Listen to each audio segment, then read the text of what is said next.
जय श्री कृष्णा, राधे राधे। आज हम सुन रहे हैं अधिक मास महात्म्य की अध्याय 7 की पावन कथा। सर्वप्रथम भगवान का ध्यान करते हुए सभी बोलिए ओम नमो भगवते वासुदेवाय नमः। ओम श्री कृष्णाय नमो नमः। सूत जी ऋषियों को पुरुषोत्तम मास का महात्म्य सुनाते हुए कहते हैं कि हे तपोधनों, जब विष्णु भगवान मलमास का अपार दुख भगवान श्री कृष्ण से कहकर चुपचाप अपने आसन पर बैठ गए, तब भगवान कृष्ण ने विष्णु को जो गुहे वचन कहे वह मैं तुमसे कहता हूँ। श्री पुरुषोत्तम बोले, हे विष्णु, आपने बहुत अच्छा किया जो कि मलमास का हाथ पकड़कर आप इसे यहाँ पर ले आए। इससे लोक में महान कीर्ति पाओगे आप। जिसको तुमने स्वीकार किया उसको मैंने भी स्वीकार कर लिया। इसको मैं अपने समान ही कर दूंगा। अब गुण, कीर्ति, अनुभव, छंदों, ऐश्वर्य, पराक्रम, भक्तों को वरदान, मेरे समान सभी गुण इसमें होंगे। जैसे मैं लोक में प्रसिद्ध हूँ, ठीक वैसे ही यह भी पुरुषोत्तम नाम से विख्यात होगा। जो गुण मुझ में हैं, वही मैंने इसको दिए। हे जनार्दन, तुम्हारी प्रसन्नता के लिए मैंने अपने सभी गुण इस मलमास को दे दिए और अब से मैं ही इसका स्वामी हूँ। यह पुरुषोत्तम के नाम से जगत में प्रसिद्ध होगा और मेरे समान होकर सभी मासों का यह स्वामी होगा। अब यह जगत का पूज्य, जगत के नमस्कार करने योग्य होकर पूजनीय होगा और पूजने वालों का दुख व दरिद्रता का यह नाश करेगा। सब मास इच्छा वाले हैं, मैंने इसको इच्छा रहित किया है। मनुष्यों को मोक्ष देने वाला अपने बराबर मैंने इसको कर दिया है। जो कोई इच्छा रहित या इच्छा वाला मनुष्य इसको पूजेगा, वह अपने किए हुए कर्मों को भस्म करके निसंशय मुझको प्राप्त करेगा। हे गरुड़ ध्वज, महाभाग्यशाली यति ब्रह्मचारी महात्मा निराहारी भी मेरे परम स्थान को प्राप्त नहीं होते हैं, किंतु पुरुषोत्तम के भक्त मास भर में जन्म मृत्यु से रहित होकर बिना किसी परिश्रम के ही हरि के पद को पा सकते हैं। सब साधनों में श्रेष्ठ, सब काम तथा अर्थ का देने वाला यह पुरुषोत्तम मास सेवन करने योग्य है। जैसे हल से बोए हुए बीज करोड़ों गुना बढ़ते हैं, वैसे ही पुरुषोत्तम मास में किया हुआ पुण्य कोटि गुना बढ़ता है। कोई चातुर्य मास के व्रत यज्ञों के द्वारा स्वर्ग में जाकर वहां के भोगों को भोग कर फिर इस पृथ्वी में आते हैं, किंतु जो मनुष्य पुरुषोत्तम का आदर से विधि पूर्वक सेवन करता है, वह मनुष्य अपने कुल का उद्धार करके मुझको ही प्राप्त होता है। जो महाअज्ञानी मनुष्य इस मास में जप दान आदि नहीं करते और इस मास में वे कोई भी अच्छे कर्म नहीं करते, देव तीर्थ या ब्राह्मण से वैर करते हैं, वे दुष्ट भाग्य वाले, दूसरे के भाग्य पर जीने वाले हैं। उनको खरगोश के सींग के समान सोपन में भी सुख नहीं होगा। जब मूढ़ मनुष्य मेरे प्रिय मलमास का तिरस्कार करेंगे और जो धर्म का आचरण नहीं करेंगे, वे सदैव नरक के गामी होंगे। जो पुरुषोत्तम मास के निमित्त 3 वर्ष में एक बार धर्म का आचरण नहीं करते, वह कुंभी पाक आदि नरकों में पड़ते हैं। जो अज्ञानी पुरुष स्त्री, पुत्र, पौत्र आदि के बंधन में फंसा रहता है, वह अज्ञानी दुख रूपी दावानल में पड़ा रहता है। जिनका अज्ञान से मेरा प्रिय अत्यंत पुण्यवान पुरुषोत्तम मास बीत गया है, उनको कैसे सुख प्राप्त हो सकता है। श्रेष्ठ भाग्यशाली जो स्त्रियां पुत्र, सुख, सौभाग्य के लिए पुरुषोत्तम मास में स्नान, दान और पूजन करेंगी, उनको मैं सौभाग्य, संपत्ति, सुख तथा पुत्र दूंगा। और जो मेरे इस मास को ऐसे ही व्यतीत कर देंगे, उनको मेरे प्रतिकूल और स्वामी से सुख नहीं होगा। भाई, पुत्र तथा धन का सुख तो उनके स्वप्न में भी उन्हें प्राप्त नहीं होगा। अतः सब मनुष्यों को मेरे इस मास में स्नान, पूजा, जप आदि करना, विशेष करके अपनी शक्ति के अनुसार दान अवश्य करना चाहिए। जिसने भक्ति और श्रद्धा से पुरुषोत्तम मास में मेरी पूजा की है, वह धन तथा पुत्र का सुख भोग कर अंत में मेरे गोलोक में वास करेगा। अब मेरी आज्ञा से सभी मनुष्य मलमास को पूजेंगे। मैंने सब मासों में उत्तम इसको किया है। इसीलिए हे रमापते, तुम चिंता को छोड़कर पुरुषोत्तम मास को लेकर बैकुंठ को चले जाओ। हरि ओम तत्सत।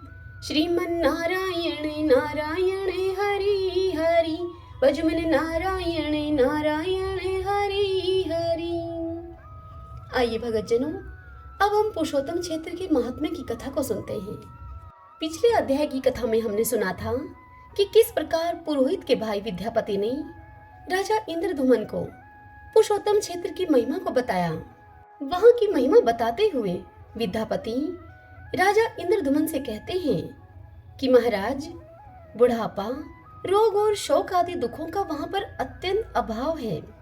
उस तीर्थ में विकसित नील कमल के सदृश विशाल नेत्रों वाले साक्षात भगवान जगन्नाथ प्रसन्न वदन से विराजमान हैं, जो कि शरणागतों को अमृतमय मोक्ष प्रदान करते हैं। आज हम उससे आगे की कथा सुनते हैं।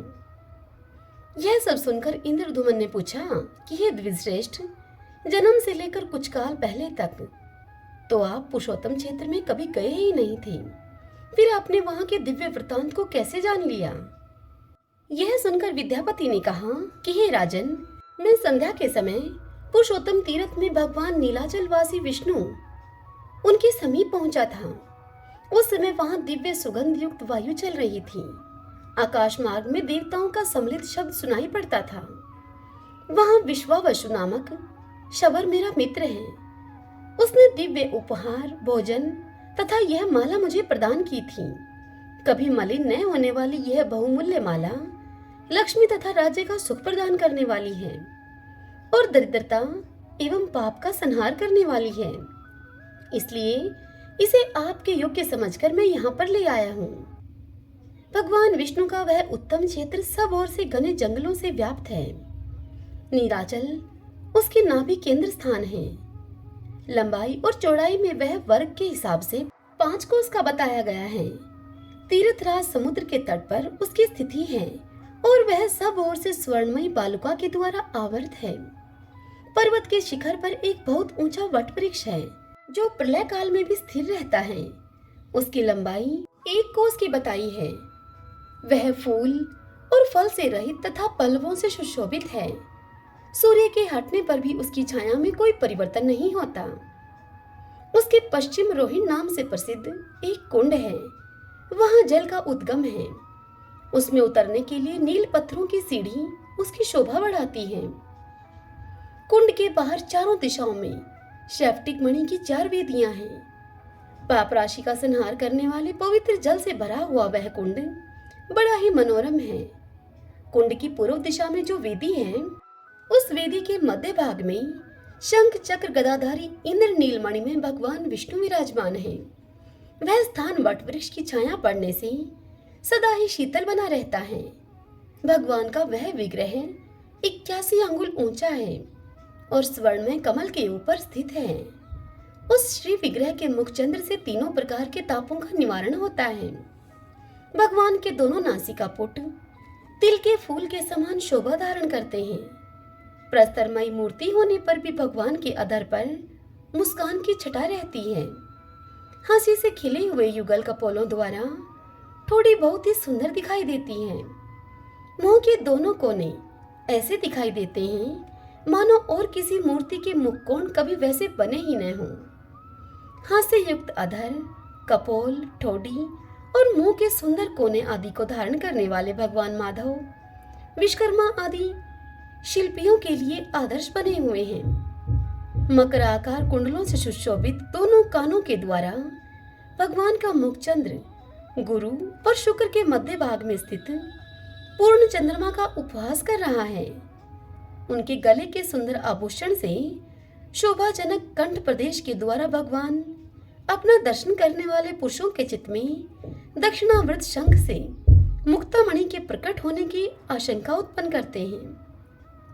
उनके कंधे मोटे और चौड़े हैं। घुटने तक की लंबी 4 भुजाएं हैं। वक्षस्थल पर स्वच्छ एवं निर्मल हार शोभा पा रहा है।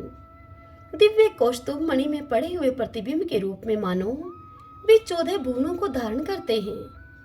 गहरे नाभि रूप सरोवर में प्रविष्ट हुई सूक्ष्म रोमावलियों के कारण भगवान का श्री विग्रह बड़ा ही मनोहर प्रतीत होता है। उनके गले में लटकता हुआ हार त्रिवली के मध्य भाग तक का स्पर्श करता है।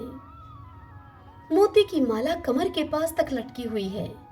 वे पीतांबर से शोभा पाते हैं। दोनों जांघाएं दो खंभों के समान जान पड़ती हैं, मानो वे मोक्ष के मंगलमय धाम में जाने के लिए बाहरी द्वार के आश्रय हों। भगवान के दोनों चरण गोलाकार, घुटनों पैरों तक लटकती हुई वनमाला तथा रत्नमय कड़ों से शोभा पाते हैं। बिहार, कंकण, भुजबंद और मुकुट आदि से विभूषित हैं। भगवान अपने चारों हाथों में कर्मशः चक्र, गदा, पद्म और शंख रूप में परिणित ज्ञान, अहंकार, ऐश्वर्य तथा शब्द ब्रह्मा अर्थात वेद राशि को धारण करते हैं। भगवान जगन्नाथ संपूर्ण दिशाओं को प्रकाशित करते हुए नीलाचल के शिखर पर विराजमान हैं। जिनका दर्शन करके भक्ति पूर्वक प्रणाम करने से मनुष्य देह बंधन से मुक्त हो जाता है। भगवान के वाम पार्श्व में भगवती लक्ष्मी वीणा बजा रही हैं। उनकी दृष्टि भगवान के मुख की ओर है। वे संपूर्ण लावण्य का निवास तथा समस्त अलंकारों से विभूषित हैं। जगत के पिता और माता भगवान विष्णु और भगवती लक्ष्मी दोनों उस पर्वत पर निवास करते हैं। मैंने उन दोनों का दर्शन किया है। वे दोनों मौन भाव से बैठे हैं और अपनी मुस्कुराती हुई दृष्टि से दर्शन करने वाले प्राणी पर वह कृपा की वर्षा करते हैं। दीनों पर दया करने के कारण मैंने उन्हें चैतन्य रूप ही माना है। उनके पीछे अपने फणों का छत्र लगाए हुए भगवान शेषनाग खड़े हैं और आगे सुदर्शन चक्र को दिव्य शरीर धारण करके खड़े हुए देखा है। सुदर्शन के पीछे गरुड़ जी हाथ जोड़े खड़े हैं। इस प्रकार अद्भुत रूप धारण करने वाले साक्षात लक्ष्मीपति भगवान विष्णु का दर्शन करके मेरा मन बार बार उन्हीं की ओर दौड़ रहा है, मानो कोई इसे रस्सियों में बांधकर अपनी ओर खींच रहा हो। तीर्थस्थान, तप, दान, देव यज्ञ और व्रतों के द्वारा भी कोई वैसे दिव्य रूप में भगवान का दर्शन नहीं कर सकता। हे राजन, जो लोग निर्मल आकाश की भांति प्रतीत होने वाले पुरुषोत्तम तीर्थ निवासी नील विग्रह भगवान विष्णु का ध्यान करते हैं, वे सब प्रकार के बंधनों से रहित होकर भगवान विष्णु के धाम में प्रवेश करते हैं। जिसने नीलाचल नाथ भगवान का दर्शन कर लिया है, वही दानी, वही यज्ञकर्ता, वही सत्यवादी, वही धर्मात्मा तथा वही संपूर्ण गुणों से श्रेष्ठ और समस्त जगत में महान है। हे राजन, वहाँ जगदीश्वर माधव के जो सेवक हैं, उन्हीं से मैंने भगवान के इस महात्म्य का परिचय प्राप्त किया है। वहाँ आदि सृष्टि की परंपरा से चला आता हुआ पुरातन एवं सुप्रसिद्ध आख्यान सुनकर मैं यहाँ आया हूँ। हे महाराज, आपकी ही आज्ञा से श्री पुरुषोत्तम का दर्शन करके वहां का सब वृतांत आपसे मैंने निवेदन किया है। अब आपकी जैसी इच्छा हो आप वैसा करें। हरि ओम तत्सत। श्रीमन्नारायण नारायण हरि हरि, भजमन नारायण नारायण हरि हरि। श्री कृष्ण गोविंद हरि मुरारी, हे नाथ नारायण वासुदेव।